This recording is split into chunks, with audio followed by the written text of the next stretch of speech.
चल सह्याद्री न्यूजमध्ये सर्वांचं स्वागत आहे। नमस्कार मित्रांनो, मी सूरज देशमुख।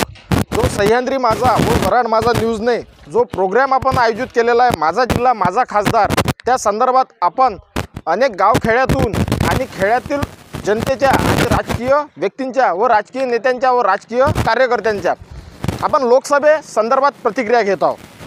आज आपल्यासोबत आहेत लोकसभा उमेदवार मनोहर भाऊ कुराडे, त्यांची चिन्ह आहे ग्लास। आज जे कॅन्डिडेट आपल्यासोबत याचं एक व्यक्तिमत्व जर सांगायला जर गेलं, गावखेड्यातून जे आपण मुलाखती घेत आहोत, आज आपल्यासोबत आहे लोकसभा कॅन्डिडेट मनोहर भाऊ कुराडे। भाऊ, मला एक सांगा, तुम्ही लोकसभेच्या करिता फॉर्म भरलेला आहे, काय विजन काय आहे लोकसभेच्या संदर्भात? लोकसभेत फॉर्म भरलेला आहे, फॉर्म सिलेक्ट झालेला आहे। त्यानंतर मला तिथं बनवण्यात आलं, आपलं मी विड्रॉल दिवशी गेलो होतो। विड्रॉल बरेच लोकांनी पक्ष केला की तुम्ही विड्रॉल घ्या म्हणत, म्हटलं विड्रॉल घेण्यासाठी फॉर्म भरलेला आहे मी। आता फॉर्म सिलेक्ट झाल्यानंतर जिल्ह्यात तुम्ही आता लोकसभेसाठी फॉर्म भरलेला आहे, विजन काय? मी निवडून येणार, लोकसभेत जाणार आणि गोरगरीब अमरावती जिल्ह्यातील संपूर्ण सर्वांगीण विकासासाठी लढा, आपला जे प्रश्न आहेत माझे ते प्रश्न सोडवणार आहेत संसदमधून। आणि हे जनतेवर आहे, माझ्या अमरावती जिल्ह्यातील जेवढी जनता असेल त्या आणि त्या जनतेचे जे जे जे प्रश्न आजपर्यंत मी महाराष्ट्र सदनमध्ये दिलेले आहेत, डेप्युटेशन करून आलेले आहेत। प्रधानमंत्री, भारताचे लाडले प्रधानमंत्रीपर्यंत मोदीजीपर्यंत दिलेले आहेत, त्यांच्याकडून रोडचा प्रस्ताव मी डेप्युटेशन करून आलेला आहे।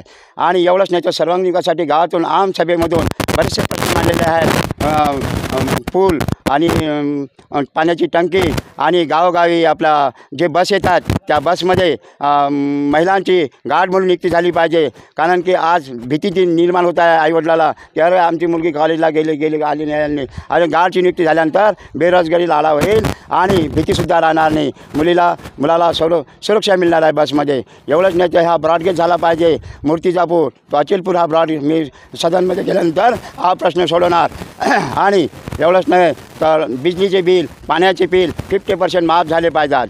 एवढं कापसाला महागाई निसंगानुसार 21,000 रुपये कापसाला भाव मिळाला पाहिजे, हे 2018 सालापासून आमची सतत मागणी आहे। रामलीला मैदानामध्ये संपूर्ण राज्याचे लोक हजर असताना त्यामध्ये प्रस्ताव मांडलेला होता आम्ही जाहीर की आम्हाला कापसाला भाव त्यावेळेस 12,000 रुपये लागत होता, 12,000 ते 13,000 रुपयाची माग होती। परंतु आता सतत 2 वर्षापासून 21,500 रुपये हा कापसाला भाव असावा महागाई निसंगानुसार। कारण अति बियाणाचा खर्च आहे, मजुरांचा खर्च आहे, वाई पेरीचा खर्च आहे, हे किसानाला इतकं महाग पडत आहे की आज तो इतका संकट येतो की असं वाटतं की त्याला फाशी किसानाने घेऊ नये। म्हणून त्याला मालाला कष्ट करत आहे, तो मेहनत करत आहे, वर्षाचं सालाचं एक पीक असते, त्या मालाला त्यांनी उचित दाम द्यावा सरकारने, आणि ते मिळत नाही। आजपर्यंत या सरकारला आम्ही आमच्या मतदारसंघात आमच्या दादानी, वडिलांनी, भाऊ बहीण, वडील, मुलगा मुलगी यांनी मतदान देण्याचं कार्य केलं आणि हे संसदमध्ये पाठवले, सदनमध्ये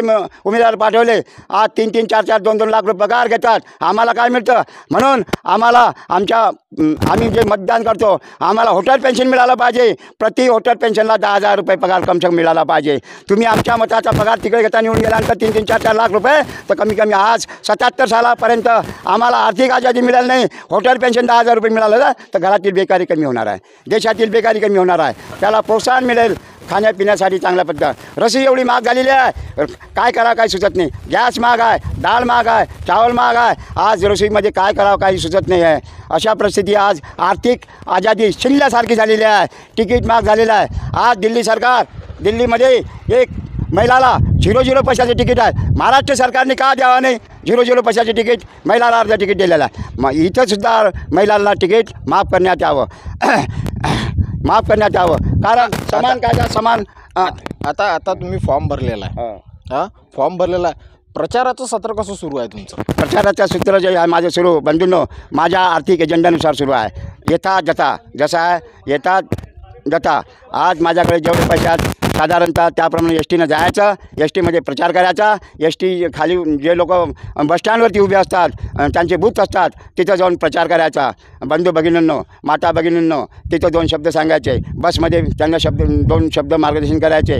एवढंच नाही तर बाजारात, आठवडी बाजारात जाऊन, तालुका दर्यापूर, तालुका अंजनगाव अशा आठवडी बाजारात जाऊन मी प्रचार केलेला आहे. आणि माझा अजेंडा जो मी सांगितला त्याप्रमाणे सांगतो आणि दोंडी वाजून मी प्रचार करतो. पैदल प्रचार करतो. पैदल माझं नेतृत्व आहे. तळागाळातलं माझं नेतृत्व आहे. तळागाळातलं नेतृत्व असून सुशिक्षित आहे, शिक्षित आहे आणि इमानदार माझं नेतृत्व आहे. कर्मठ माझं नेतृत्व आहे. म्हणून जिद्द मला संतांनी निर्मित केली आहे. एक संताची ताकद मी पैदल फिरत आहो. माझ्याकडे काही पैसा आडला नाही बंधूंनो. जे मेहनत मी कष्टानं 2 एकरात कमावलं त्यातूनच मी 10वा हिस्सा खर्च करत आहो. त्यातलाच एक पैसा आपला फॉर्म भरलेला आहे आणि त्याच्यातून काही किरकोळ खर्च माझ्याकडे उरला तर बॅलन्स ते पैसा मी खर्च करत आहो. कोणाला वर्गणी मागितली नाही. अनेक एकीकडे बलाढ्य पक्ष आहेत, काँग्रेस आहे, महाविकास आघाडी आहे, एकीकडे BJP आहे, एकीकडे नवनीत राणासारखा उमेदवार आहे, दुसरीकडे महाविकास आघाडीतर्फे बळवंतराव आहेत, तिसरीकडे वंचितचे आनंदराज आंबेडकर आहेत, चौथीकडे प्रहारचे दिनेश बुब आहे. अशा लोकात प्रचार करणं कसं वाटते?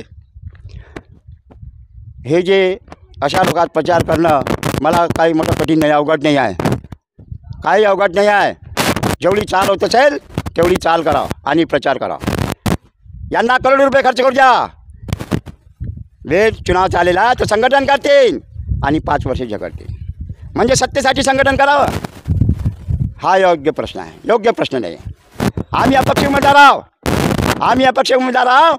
आमच्याजवळ आर्थिक भांडवल नसेल तरी आम्ही आमचा आवाज म्हणजे लाऊडस्पीकर, आमचे पाय म्हणजे पैदल मार्ग करून आम्ही घोडदळ पायदल जसं शिवाजी महाराजाचा सैनिक होता त्या पद्धतीनं पायदल करून आम्ही आमचा प्रचार करू शकतो. आवाज उठू शकतो, आवाज बुलंद करू शकतो. आज या करोडपती लोकांना संघटन असो की महाआघाडी असो की और रुलिंग पार्टीचे उमेदवार असो यांच्याकडे पैसा आहे, धनदौलत आहे, करोडो रुपयाच्या वर हे खर्च करत आहेत. आम्ही करोडो रुपये खर्च करू शकत नाही. बंधू भगिनींनो, मतदार बंधूंनो, यांना करोडो रुपये खर्च करू द्या आणि तुम्ही करोडो मतांनी मला संसदमध्ये तुमच्या सेवेसाठी पाठवा आणि सेवा करण्याचा एक मौका द्या. मतदार कसा पाहत आहे? मतदारांचा प्रतिसाद कसा भेटत आहे? आता तुम्ही गावखेड्यात पैदल जात आहे, मतदार कसा तुम्हाला सपोर्ट करत आहे? मतदार मला सपोर्ट करत आहे. ज्यावेळेस गावगावी पैदल जातो मतदार म्हणतात आपण अपक्ष फॉर्म भरलात, फार चांगलं झालं, कोणाला सपोर्ट करू नका, कोणाकडून पैसा घ्यायचा नाही आणि माघार फॉर्म घ्यायचा नाही. बसमधून सर्वप्रथम प्रचार केला, बसमधून प्रतिसाद मिळालेला आहे मला, म्हणून मला शक्तिबळ निर्माण झालेला आहे. तुम्ही अपक्ष म्हणून उभे राहिलेत हे फार आनंदाची गोष्ट आहे. कोणत्याही पार्टीला सपोर्ट करायचा नाही, कोणाकडून पैसा घ्यायचा नाही, कोणाही पार्टीला मिळायचा नाही. हा सर्वप्रथम मला एस टी महामंडळातून सपोर्ट मिळालेला आहे, एस टी प्रवासाकडून सपोर्ट मिळालेला आहे, म्हणून मला बळ आलं आणि फॉर्म मी मागं घेतलेलं नाही. जिंदाबाद. लोकसभा निवडणुकीने निवडणूक आयोगानं तुम्हाला चिन्ह कोणचं दिलं? मला निवडणूक आयोगानं चिन्ह काचाचा ग्लास दिलेला आहे. काचाचा ग्लास बटन नंबर 24 मिळालेला आहे. Button number 24. उमेदवाराचे नाव मनोहर कृष्णाजी कुराडे, राहणार लोटवाडा, तालुका दर्यापूर, जिल्हा अमरावती. इन्कलाब जिंदाबाद, इन्कलाब जिंदाबाद. भारत माता की जय, भारत माता की जय. वंदे मातरम, वंदे मातरम. बिगुल वाजलेला आहे. अनेक उमेदवार गुडघ्याला बासिंग बांधून प्रचार करत आहे. एकमेव असे उमेदवार आज आपण पाहिलेले आपल्या चॅनलच्या माध्यमातून. हा उमेदवार गावखेड्यातून पायवाट करून प्रचार करत आहे. बसमधून, ऑटोमधून आणि जिथं गर्दी दिसेल तिथं हा उमेदवार त्याच्या चिन्हाचा प्रचार करत आहे. मित्रांनो, एकीकडे बलाढ्य शक्ती, एकीकडे पक्ष, एकीकडे राजकीय व्यक्ती आणि अशा रिंगणात हा सर्वसाधारण व्यक्ती. मतदार काय कौल देणार हे पाहणं गरजेचं ठरेल. तुम्हाला हा व्हिडिओ कसा वाटला नक्कीच आम्हाला कमेंट बॉक्समध्ये कळवा. जोडून राहा सह्याद्री माझा न्यूज व माझा न्यूज करिता सूरज देशमुखसह रवी नवलकर, दर्यापूर.